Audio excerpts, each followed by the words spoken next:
Well, you see this at home stuff. Uh, the board that my keyboard sat on, the screws fell out of it, fell on the floor, and so I'm going to try this again. Um, we're going to, for the rest of the day, look at uh, issues related to violence and body language and sexual harassment. And I want to begin by asking you to take out a piece of paper again, and we have another true-false test. See how you react to this. This is about violence. See how you react to these 10 questions. True or false? Men are more violent than females. 2. Violence is a natural instinct. 3. Television may promote violence in children. 4. Name-calling and put-downs are forms of violence. 5. Violence is a way of handling conflict. 6. Men only hit women because they're angry. 7. Racism is a form of violence. 8. Violence is preventable. 9. Violence usually leads to more violence. And 10. Using violence proves that you're tough. Well, let's see how you did. My guess is that you'll be better at this one than you were with the male-female communication. Number 1 was males are more violent than females. That's false. While statistics show that males commit more violent crimes than women, there is no conclusive proof that males are naturally more violent than women. Scientists are still debating whether men's tendency toward violence is the result of men's body chemistry or the way they were raised. 2. Violence is a natural instinct. That's false. Violence is not a natural behavior. Self-preservation is. While in primitive times, violence may have been the only way to survive, today there are many nonviolent options. Violence then is not a natural reaction, it is a learned behavior. Television, 3, may promote violent behavior in children. True. While the evidence is not conclusive, studies do show a link between television and violence. The causal relationship between televised violence and antisocial behavior is strong enough to warrant appropriate and immediate remedial action. And for those of you who think television doesn't have any type of an impact, ask yourself, why do corporations pay millions of dollars for a 30-second TV ad during the Super Bowl? It's because they think they can get people to buy their product.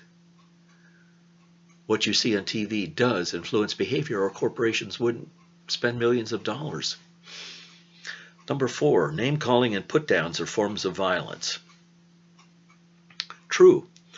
In the past, the definition of violence has been mainly limited to physical acts of force, but recently, people have expanded the definition of violence to include verbal violence, name-calling and put-downs, psychological violence, isolation, solitary confinement, shunning, and institutional violence, racism and religious persecution, as well as physical violence.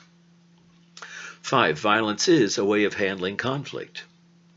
That's true. For people who haven't learned the skills to resolve their conflicts peacefully, violence is a popular option for, in quotes, resolving, unquote, problems. 6. Men only hit women because they are angry. False. While men often hit women because they are angry, men also abuse women to gain a sense of control when they feel powerless. Anger is not the only cause of violence. Many people resort to violence to restore a feeling of control or power. 7. Racism is a form of violence. True. Racism is violence. Racism, along with other forms of prejudice, is often used to take advantage of other people. 8. Violence is preventable. Well, true.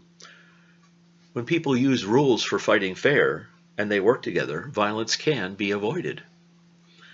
9. Violence usually leads to more violence. Oh, that's true.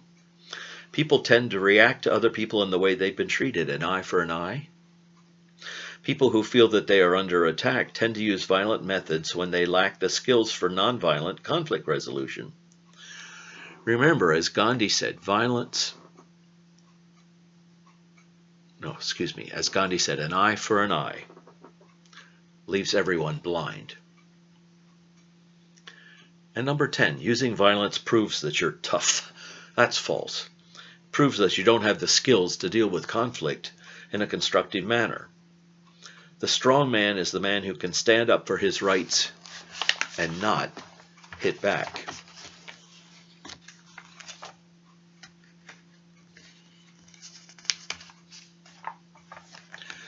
Now let's look at body language.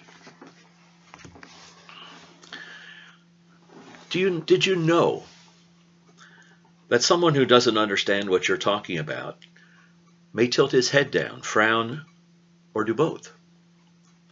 Folding arms when talking to a group may be an attempt to isolate or protect yourself from the group. 3. The pupils of your eyes may widen when you see something that you like. 4. What you usually wear tells other people what you want them to believe about you. People who squirm in their seats or tap their fingers or pencil may be telling you that they are nervous, they've lost interest in what you're telling them, or feel that you have invaded their personal space. Personal space can be divided into 4 types. Intimate space, like smooching with your boy or girlfriend. Personal space, talking with a friend. Social space, a business or formal occasion. And public space, giving a speech, teaching a class. These distances vary from culture to culture and person to person. If someone seems uncomfortable when you talk to them, you may be too close. When men see an attractive woman, they often lift their eyebrows. Now, there are 7 areas of body language you need to pay attention to, and depending on what scientific report you might read, anywhere from 60 to 85, 90% of our communication has to do with body language and tone of voice. But let's look at the 7 areas of body language. Appearance. Crew cut or dreadlocks. Blue cotton or purple silk. The natural look of tons of makeup, beads or gold chains. How you appear is part of body language. Time. Do you arrive late or early? Are you willing to wait an hour for someone, or are you ready to leave after 5 minutes? Do you rush over to greet someone or wait until the person sees you? Time. 3. Status. Symbols of wealth, power, or belonging to a group. Money, car, the significance of your clothes and your jewelry. Is it very expensive? Does it show that you belong to a club or group? Body language. Touch. Shaking hands, hugging, slapping someone on the back. 5. Body movement, facial expressions, eye contact, the way you walk, your gestures, your posture. Personal space. This is how close you stand to someone, or how far you stand from someone given a certain situation. And your voice. Think of it this way. It's not so much what you say, it's how you say it. This includes your tone of voice, how fast you speak, and which words you stress.